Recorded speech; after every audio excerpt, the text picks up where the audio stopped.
नमस्कार। विषय विशेष YouTube channel पर आप सभी का स्वागत है।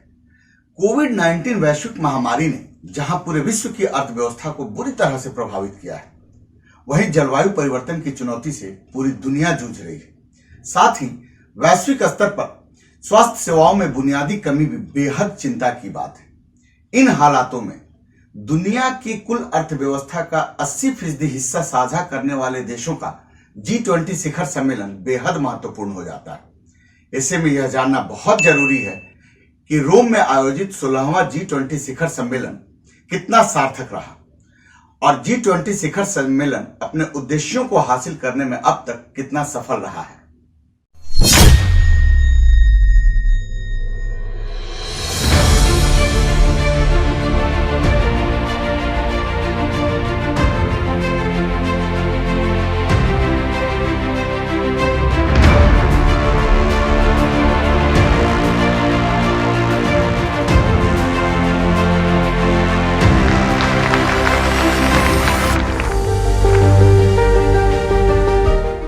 G20 यानी दुनिया के सबसे ताकतवर देश, और जब दुनिया के ताकतवर देश मिलते हैं तो बरबस सबकी निगाहें इनके सम्मेलन और घोषणा पत्र पर टिक जाती है। दुनिया की आर्थिक, राजनीतिक और स्वास्थ्य चुनौतियों से निपटने के लिए इन देशों की प्रतिबद्धता और प्रयास बेहद महत्वपूर्ण है। 16वां G20 शिखर सम्मेलन 30 से 31 अक्टूबर 2021 तक इटली के रोम में आयोजित हुआ, जिसमें G20 देशों के शीर्ष नेताओं ने भाग लिया।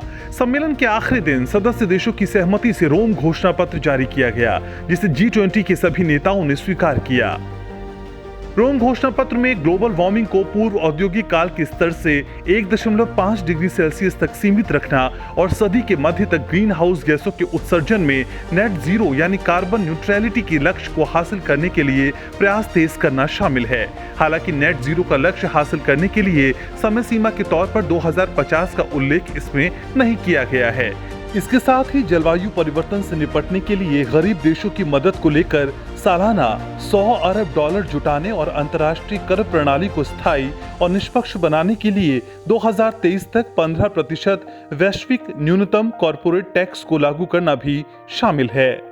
इसके अलावा निम्न और मध्यम आय वाले देशों में कोविड-19 टीकों की बेहतर और समय पर पहुंच सुनिश्चित करना और महामारी की रोकथाम, तैयारी और प्रतिक्रिया के लिए पर्याप्त धन उपलब्ध कराने के लिए G20 joint finance health task force के गठन की बात भी कही गई है।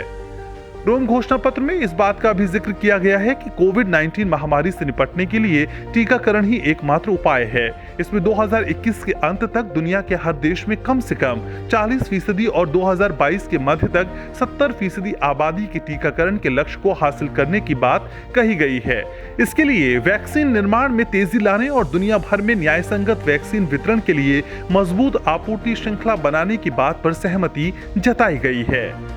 G20 शिखर सम्मेलन में भारत का प्रतिनिधित्व करते हुए प्रधानमंत्री नरेंद्र मोदी ने ऐलान किया कि कोविड-19 महामारी से लड़ने के लिए भारत का लक्ष्य अगले साल तक 500 करोड़ से ज्यादा वैक्सीन बनाने का है।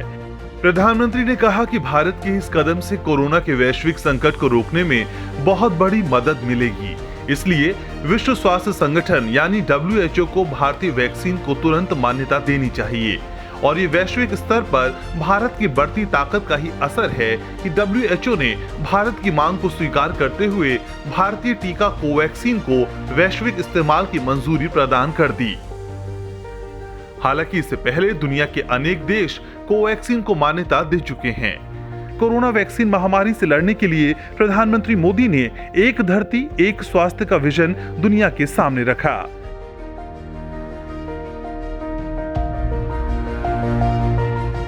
This G20 has delivered a strong message of recovery from the pandemic, recovery in terms of the economy and across different sectors like health, employment, education, tourism and most significantly, climate action.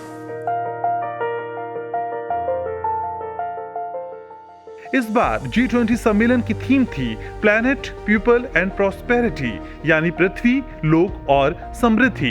ये विषय संयुक्त राष्ट्र के सतत प्रयास की agenda 2030 पर आधारित है, जिसका मकसद सतत विकास लक्ष्य को हासिल करने के लिए स्थायी और समावेशी विकास को प्राथमिकता देना है। G20 के गठन और इतिहास की बात करें तो G20 की शुरुआत 1997 में एशिया में आई आर्थिक संकट के बाद हुआ। इस आर्थिक संकट के बाद एक नए संगठन की मांग होने लगी और G7 से अलग हो और जिसमें नए और उभरते देशों की भी हिस्सेदारी हो। इसे ध्यान में रखते हुए जून 1999 में जर्मनी के कोलोन में G7 देशों के वित्त मंत्रियों की बैठक हुई। इस बैठक में दुनिया के 20 शक्तिशाली अर्थव्यवस्था वाले देशों को एक मंच पर लाने का फैसला लिया गया। इसके बाद सितंबर 1999 में औपचारिक रूप से G20 यानी ग्रुप ऑफ 20 का गठन हुआ, जिसमें 19 देशों और यूरोपियन यूनियन के वित्त मंत्रियों और केंद्रीय बैंकों को सदस्य बनाया गया। इसके बाद दिसंबर 1999 में बर्लिन में G20 की पहली बैठक हुई। इस तरह पहली बार एक ऐसे समूह का गठन हुआ जिसमें विकसित और विकासशील दोनों देश शामिल थे। वहीं 2008 में अमेरिका में आए वित्तीय संकट के बाद G20 के स्वरूप को और अधिक विस्तार देते हुए इसके सदस्य देशों के राष्ट्राध्यक्ष और शीर्ष नेता भी G20 सम्मेलन में हिस्सा लेने लगे। G20 का पहला शिखर सम्मेलन नवंबर 2008 में वॉशिंगटन डीसी में हुआ। भारत 1999 में G20 की स्थापना के समय से ही इसका सदस्य है और साल 2023 में G20 सम्मेलन की मेजबानी भी करेगा। G20 समूह में 19 देश और यूरोपियन यूनियन शामिल हैं। इनमें भारत, ब्राजील, कनाडा, चीन, America, Australia, Argentina, Italy, Japan, Mexico, रूस, सऊदी अरब, दक्षिण अफ्रीका, दक्षिण कोरिया, तुर्की, इंडोनेशिया, ब्रिटेन, फ्रांस, जर्मनी और यूरोपियन यूनियन शामिल है। दुनिया की कुल जीडीपी में इन देशों की हिस्सेदारी 80% है। वहीं वैश्विक व्यापार में इन देशों का हिस्सा 2/3 है, जबकि दुनिया की करीब 60% आबादी इन देशों में निवास करती है। G20 का कोई स्थायी सचिवालय या मुख्यालय नहीं है। इसकी अध्यक्षता हर साल बदलती रहती है। प्रत्येक साल जब एक सदस्य देश अध्यक्ष बनता है तो वो पिछले साल के अध्यक्ष देश और अगले साल बनने वाले अध्यक्ष देश के साथ मिलकर कार्य करता है। इस प्रक्रिया को सामूहिक रूप से ट्रोइका कहते हैं। ट्रोइका सम्मेलन के एजेंडे के अनुरूप कार्य को सुनिश्चित करता है। वहीं G20 देशों के शीर्ष नेताओं के प्रतिनिधि को शेरपा कहा जाता है। शेरपा सदस्य देशों के साथ मिलकर आर्थिक, राजनीतिक और वैश्विक मुद्दे पर समन्वय बनाता है। G20 का उद्देश्य वैश्विक अर्थव्यवस्था के मुद्दों पर चर्चा करने के लिए विकसित और विकासशील देशों को एक साथ लाना है। साथ ही अलग अलग देशों की आर्थिक और व्यापार नीतियों में सामंजस्य बैठाना और ऐसे वित्तीय नियमों को बढ़ावा देना है जो जोखिम कम करते हैं और भविष्य में वित्तीय संकटों को रोकने में सक्षम होते हैं। हालांकि तमाम प्रयासों के बावजूद विकास दर की असमान गति की वजह से अमीर और गरीब देशों के बीच फासला बढ़ता ही जा रहा है। ये फासला सिर्फ अमीर गरीब के बीच ही नहीं बल्कि सामाजिक वर्गों के बीच भी बढ़ रहा है। कोविड-19 वैश्विक महामारी से निपटने के लिए गरीब देशों को वैक्सीनेशन, टेक्नोलॉजी और अन्य वित्तीय और चिकित्सकीय सुविधाएं उपलब्ध कराना एक कठिन चुनौती है। इन समस्याओं का समाधान करने के लिए G20 देशों को महत्वपूर्ण कदम उठाने की जरूरत है। तभी हम सतत विकास के लक्ष्य को हासिल कर पाएंगे।